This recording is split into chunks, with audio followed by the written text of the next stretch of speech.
आऊज़ बिल्लाहि मिनश-शैतानिर-रजीम। बिस्मिल्लाहिर्रहमानिर्रहीम। अस्सलामु अलैकुम डियर स्टूडेंट्स। अगर आप पीएमएस मिनिस्टीरियल कोटा के इंग्लिश ऐसे की तैयारी कर रहे हैं तो ये वीडियो आप लोगों के लिए गेम चेंजर के तौर पर साबित हो सकती है।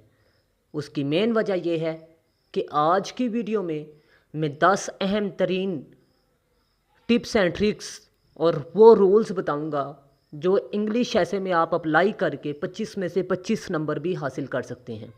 ये गलत बात है कि सर नंबर नहीं आते ऐसे में, क्योंकि मेरे एक स्टूडेंट के 21 नंबर थे लेकिन उसका जीके फेल था लास्ट टाइम। तो अगर आप लोग इंग्लिश ऐसे के असूल व ज़वाबित के मुताबिक इंग्लिश ऐसे लिखते हैं तो मैं आपको गारंटी देता हूँ आपका इंग्लिश ऐसे लाजमी अच्छे नंबरों के साथ पास होगा। तो चलते हैं जी, अपनी वीडियो को स्टार्ट करते हैं। लेकिन मैं आपको एक बात बता दूं कि अगर आप इंग्लिश ऐसे की तैयारी करना चाहते हैं तो लाजमी तौर पर मेरे चैनल को सब्सक्राइब करें और साथ बेल आइकन के बटन पर जाके ऑल पे लाजमी क्लिक करें ताकि ऐसे के हवाले से लेक्चर्स आपको मिल सकें। अंडरस्टैंड द ऐसे पेपर। हम लोग क्या करते हैं कि इंग्लिश ऐसे के पेपर को समझते हैं कि हमने कोई कॉलम लिखना है। ये सबसे बड़ी मिस्टेक होती है हमारी। सबसे पहले मैं आपको बता दूं कि इंग्लिश ऐसे पर जब भी कोई भी मौजू हो एग्ज़ामिनर हमें देता है उसमें हमने तज्ज़िया करना होता है और क्रिटिकल थिंकिंग यानी उसके मुस्बत और मनफी पहलू बयान करने होते हैं। ग्रामेटिकली मिस्टेक नहीं करनी होती और हर चीज़ को एक तरतीब के साथ ऑर्गेनाइजेशन के साथ हमने लिखना होता है। मतलब हमने अपनी मंतक को, अपने दलाइल को एक तरतीब के साथ लिखना होता है। इसके अलावा हमने इतना सिंपल भी एक्सप्रेशन नहीं रखना होता कि प्राइमरी का लगे ऐसे, और इतना हाई भी नहीं रखना कि एग्ज़ामिनर को आपकी या मेरी बात समझ में ना आ सके। ये मैंने आपको बताया इंग्लिश ऐसे क्या है, ठीक है। हमने मुनासिब यानी सिंपल रखना है, लेकिन इतना सिंपल भी नहीं रखना कि प्राइमरी का ऐसे लगे, ठीक है। अब बात करते हैं कि हमने टॉपिक कैसे सिलेक्ट करना है। Choose a topic you fully understand. हमें 4 या 3 टॉपिक देगा एग्ज़ामिनर और हमने कितने लिखने होते हैं? 1। लेकिन वो टॉपिक हमें हर एंगल से बयान करना आता हो। और उसके अलावा हमने फ़िलोसफिकल और आर्ग्यूमेंटेटिव ऐसे या अब्स्ट्रैक्ट ऐसे नहीं लिखना, हमने डिस्क्रिप्टिव टाइप ऑफ इंग्लिश ऐसे लिखना है, ठीक है। क्योंकि लिटरेरी ऐसे में हमारे पास लिटरेचर का बैकग्राउंड होना लाजमी है, ठीक है, और वो हर आम बंदे के पास नहीं है।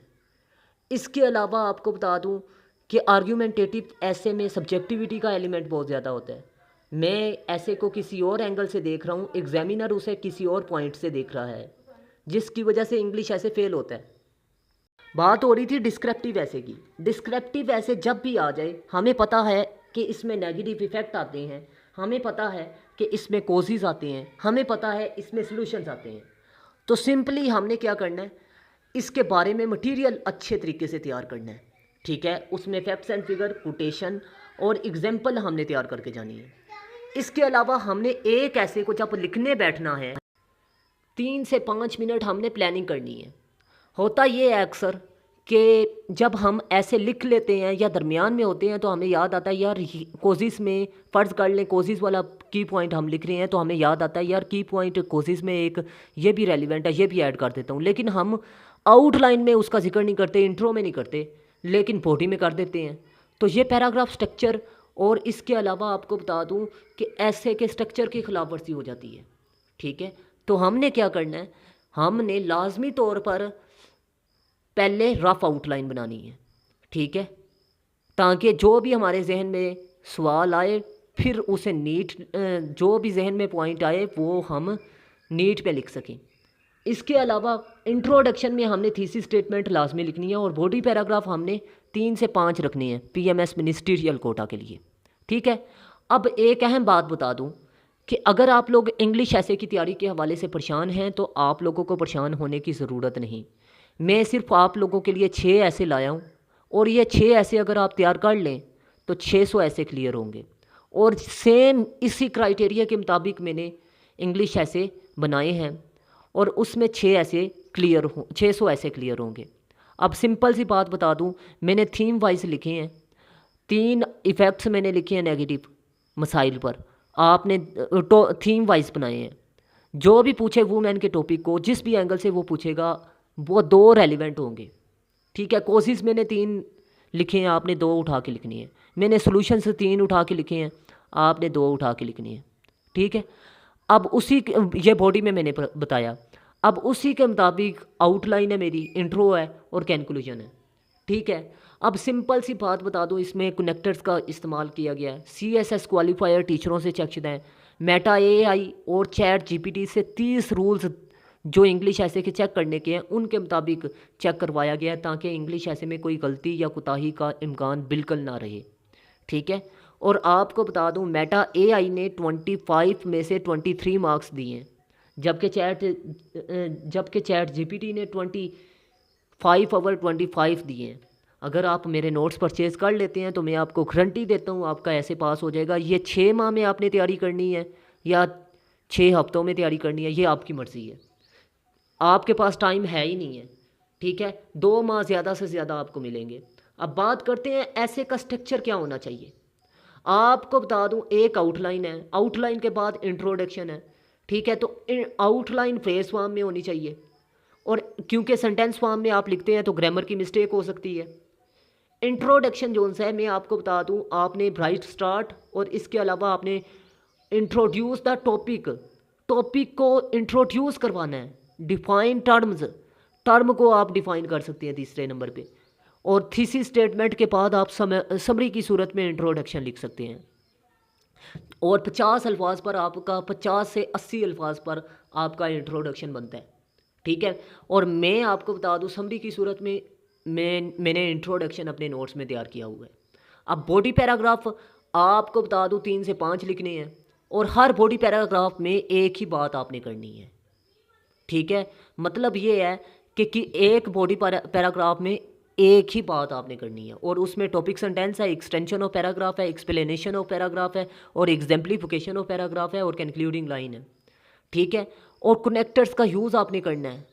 ठीक है, ट्रांजिशंस वर्ड्स का इस्तेमाल करना है, और कंक्लूजन में मैं आपको बता दूं कि आपने समरी लिखनी होती है आउटलाइन की, बॉडी पैराग्राफ की समरी, सिंपल सी बात है, और थीसिस स्टेटमेंट न्यू वर्ड्स में आपने लिखनी होती है, और साथ में आपने पूर्ण उम्मीद रहना उस मसले के हवाले से कि ये हल किया जा सकता है। ठीक है, अब नेक्स्ट आपको बता दूं, use correct and formal English. आपने यह नहीं करना कि आपने ब्राइट इंग्लिश उठा के लिखनी है, नहीं, बल्कि आपने सिंपल और क्लियर वोकेबलरी, आसान वोकेबलरी इस्तेमाल करनी है। अगर आप ज़्यादा अच्छी वोकेबलरी इस्तेमाल करते हैं लेकिन उसका इस्तेमाल आपको नहीं आता तो ये आपको फेलियर की तरफ लेकर जाएगी। और कोई भी पैराग्राफ या कोई भी सेंटेंस आपने रिपीट नहीं करना। अवर यूज़ ऑफ कोटेशन, हाँ जी, आपने कोटेशन ज़्यादा नहीं लिखनी, एग्जाम्पल ज़्यादा नहीं लिखनी, फैक्ट्स एंड फिगर ज़्यादा नहीं लिखनी, क्योंकि आप कोटेशन ज़्यादा लिखेंगे वो कहेगा इसने कोटेशन पर ऐसे लिख दी है। अगर आप एग्जाम्पल पर ज़्यादा ऐसे लिखेंगे वो कहेगा इसने तो गप्पों पर ऐसे लिख दिया है। अगर आप फैक्ट्स एंड फिगर पर ऐसे लिखेंगे तो वो कहेगा इसने तो साइंसी रिपोर्ट लिख दी है। ठीक है, रीड एंड लर्न रेगुलरली। आपने डॉन न्यूज़पेपर में से एडिटोरियल ओपिनियन और आर्टिकल्स का मतालिया करना है और उनका तज्जिया करना है, लेकिन उस पैटर्न को फॉलो नहीं करना। सबसे बड़ी मिस्टेक हमारी ये है कि हम लोग डॉन न्यूज़पेपर के मुताबिक डॉन न्यूज़पेपर वाला पैटर्न फॉलो करते हैं, जबकि इंग्लिश ऐसे में वो आपसे डिमांड कर रहा है पैराग्राफ स्ट्रक्चर, समरी की सूरत में इंट्रोडक्शन और समरी की सूरत में कंक्लूजन। और टॉक शोज़ आप लाजमी देखें, उससे आपके आर्ग्यूमेंट जो सी हैं वो स्ट्रॉन्ग होंगे। ठीक है, और वोकेबलरी के लिए डॉन न्यूज़पेपर का इस्तेमाल करें, आइडिया के लिए आप डॉन न्यूज़पेपर का इस्तेमाल करें।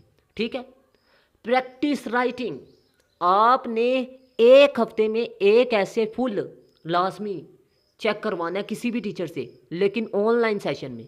ठीक है, फिज़िकल क्लासेस में एक तो आपका टाइम वेस्ट होता है, दूसरा आपके अखराजात ज़्यादा आ जाते हैं, तीसरा आपको बता दूं कि रिकॉर्डेड लेक्चर होते हैं।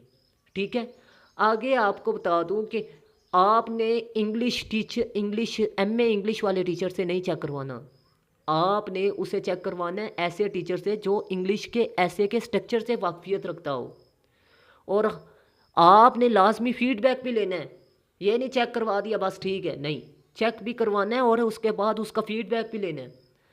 और आपने ये मिस्टेक नहीं करनी कि इररेलेवेंट कंटेंट आपने नहीं डालना, ऐसे में इमोशनल राइटिंग आपने नहीं करनी, वीक ग्रामर और पुअर सेंटेंस स्ट्रक्चर नहीं होना चाहिए, थीसिस स्टेटमेंट और डिसऑर्गेनाइज्ड स्ट्रक्चर, किसी भी पैराग्राफ को ज़्यादा आपने बयान नहीं करना, कम बयान नहीं करना। Note addressing the topic directly, आपने ये ना हो कि आपने आगे पीछे गोग मगोग या कम्प्लेक्स सेंटेंस का इस्तेमाल किया हो कि आपने डायरेक्ट टॉपिक से चीज़ों को तैयार ना लिखा ना हो। मतलब ब्राइट स्टार्ट है तो ऐसे वाली बात को आपने पहले सेंटेंस में लिखना है ना, ठीक है। तो ये बातें आपने लास्ट में फॉलो करनी है जो मैं बता रहा हूँ। Prepare readymade content, make a content bank for common topics like. अब आपको बता दूं कि ये 6 थीम्स पर मैंने ऐसे लिखे हैं, women, democracy, social evils, current affairs, education और साइंस के मसाइल पर। सोशल इवल्स इसी में, सोशल मीडिया इसी में शामिल है। इसके रेलिवेंट आपने सिर्फ कोटेशन ऐड करनी है, एग्जाम्पल ऐड करनी है और national international facts and figures आपने तैयार करने हैं सिर्फ मेरे नोट्स में। क्योंकि पैराग्राफ स्ट्रक्चर मैंने आपको बताया कि एक पैराग्राफ में एक ही बात आपने करनी है, ठीक है। समरी की सूरत में इंट्रोडक्शन है, समरी की सूरत में कंक्लूजन है। तो आपको बता दूं मल्टी ऐसे 6 आप तैयार करके जाएं, थीम वाइज तैयार करके जाएं, तो आपका ऐसे क्यों नहीं पास होगा, अच्छे नंबरों से पास हो जाएगा, ठीक है। अब आपने एफपीएससी के क्राइटेरिया के मुताबिक ऐसे पीएमएस मिनिस्टीरियल कोटा के लिए लिखना है। अब आप ये बात याद रखिएगा कि ये मुकाबले का इम्तिहान है, इसमें यही चीज़ें देखेगा जो चीज़ें सीएसएस या पीएमएस में देखी जाती हैं। आर्ग्यूमेंट्स जब आपके ठीक नहीं होते या आपका एनालिटिकल एनालिसिस नहीं ठीक होता, आपका स्ट्रक्चर नहीं ठीक होता, तो वो फेल करता है। आप आर्टिकल लिख देते हैं ऐसे पर, ठीक है, ऐसे नहीं लिखते, उसमें पैराग्राफ स्ट्रक्चर को फॉलो नहीं करते, ग्रामर की मिस्टेक होती है या क्लियर आपके आर्ग्यूमेंट्स नहीं होते, तो ये फेलियर की वजह होती हैं, ठीक है। ये एफपीएससी ने बताए हैं, ठीक है। रट्टा तो आपका चल जाता है, ये बात याद रखिएगा। कोटेशन तो आपकी रट्टा ही है ना, फैक्ट्स एंड फिगर रट्टा ही है। टिप्स एंड ट्रिक्स की बात करें तो आपने आउटलाइन रफ बनानी है, फिर नीट बनानी है, और आपने हेडिंग आउटलाइन में तो इस्तेमाल करनी है, लेकिन आपने कभी भी ऐसे में हेडिंग नहीं लगानी, ठीक है, नहीं लिखनी। प्रैक्टिस टाइम मैनेजमेंट, जी आपने लाजमी तौर पर 6 से 7 बार फुल लेंथ ऐसे लिख कर चेक करवाने हैं, ठीक है। 1 घंटे में 700 से 800 अल्फाज पर, और हर पैराग्राफ को बराबर अल्फाज में, ठीक है, और रेलिवेंट और टू द पॉइंट होने चाहिए, ठीक है। मैं उम्मीद करता हूँ आपको मेरी बात अच्छे तरीके से समझ में आ रही होगी। और इसके अलावा आपने ब्रेन स्ट्रोम एंड आउटलाइन फास्ट, आपने 2 से 5 मिनट लाजमी तौर पर ऐसे को प्लान करना है आउटलाइन को, ठीक है। पहले तो मैंने ऐसे का बताया था, अब आउटलाइन को आपने लाजमी तौर पर क्या करना है, 2 से 5 मिनट सोचना है, ठीक है। Organize ideas and logical causes effects, ये ना हो कि आप कंक्लूजन उठा के शुरू में लिख रहे हैं, ठीक है, और इंट्रो उठा के आप एंड पे लिख रहे हैं, ये काम नहीं करना। इसके अलावा use clear and correct English, ये पहले भी मैं आपको बता चुका हूँ। आप ये ना हो कि वोकैबुलरी अच्छी उठा के लिख रहे हो लेकिन उसका इस्तेमाल ना आता हो, ठीक है। और स्पेलिंग मिस्टेक, पंक्चुएशन की मिस्टेक आपने नहीं करनी। इडियम्स का इस्तेमाल आप कर सकते हैं, पेयर ऑफ वर्ड्स का आप इस्तेमाल कर सकते हैं, लेकिन आपको इस्तेमाल भी तो आना चाहिए। सेंटेंस फॉर्म में आप लिख रहे हैं तो आपको आना चाहिए ना। वन वर्ड सब्सटीट्यूशन का इस्तेमाल आपने करना है, हर मसाले को आपने इक्वल रखना है इंग्लिश ऐसे में। तो मैं उम्मीद करता हूँ आप लोगों को मेरी बात अच्छे तरीके से समझ में आ रही होगी। प्रैक्टिस दीज स्किल्स, हाँ जी, आपने डेली बेसिस पर एक ऐसे तो लाजमी एक टीचर से चेक करवाना है। Outline writing for past paper, जी आपने हर टॉपिक पर डेली बेसिस पर आउटलाइन लाजमी लिखनी है, पास्ट पेपर में से टॉपिक उठा के। Read Dawn newspaper daily, vocabulary and structure. अब आपको बता दूं, वोकैबुलरी के लिए आप डॉन न्यूज़पेपर का इस्तेमाल कर सकते हैं, लेकिन स्ट्रक्चर के लिए नहीं करेंगे। आइडियाज़ के लिए ये स्ट्रक्चर गलत लिखा गया। अब बात करते हैं नेक्स्ट, जो ज्वाइन डेली टेस्ट सेशन, जी, और टेस्ट सेशन में आपने इंट्रोडक्शन 5 मिनट में लिखना है, आउटलाइन 5 मिनट में, इंट्रोडक्शन भी 5 मिनट में, और 15 मिनट आपने बॉडी पैराग्राफ। मैं अपने टेस्ट सेशन में इस तरह, मैं अपने नोट्स में से इस तरह तैयार करवाता हूँ। ठीक है, बॉडी पैराग्राफ में 3 सब की पॉइंट हैं। ठीक है, नेगेटिव इफेक्ट माशी अदम इस्तेहकाम है फ़र्ज़ कर लें, तो दूसरा जहनी टेंशन है, तो ये 2 हो गए। तीसरा मैंने वक्त का ज़ियाँ लिखा हुआ है। ठीक है, फ़र्ज़ कर लें ये हर किसी के लिए चल जाते हैं। तो इसी तरह मैं आपको बता दूं कि बॉडी पैराग्राफ में चेंज करता रहता हूँ। Facts and figure and quotation आपने ऐड करनी है। ठीक ठीक है, और उसके बाद आपने कंक्लूजन, ये भी 5 मिनट में लिखना है। अब आपको बता दूं कि आउटलाइन, इंट्रोडक्शन और कंक्लूजन, इस पर तो डेली बेसिस पर आपने प्रैक्टिस करनी है। मेरे नोट्स में से रट्टा लगानी है ये 3 चीज़ें।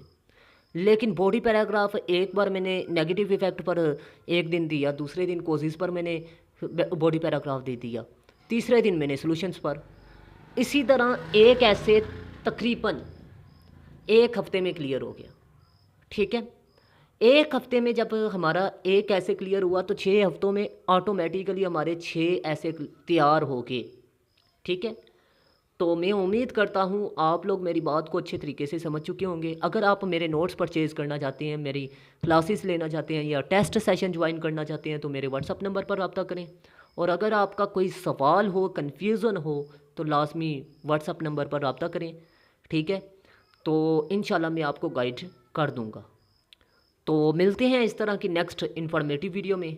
तब तक के लिए अपना ख़ास ख्याल रखिएगा, अपने से ज़्यादा दूसरों का। अल्लाह हाफिज़। पाकिस्तान जिंदाबाद, पाकिस्तान पा इंदाबाद।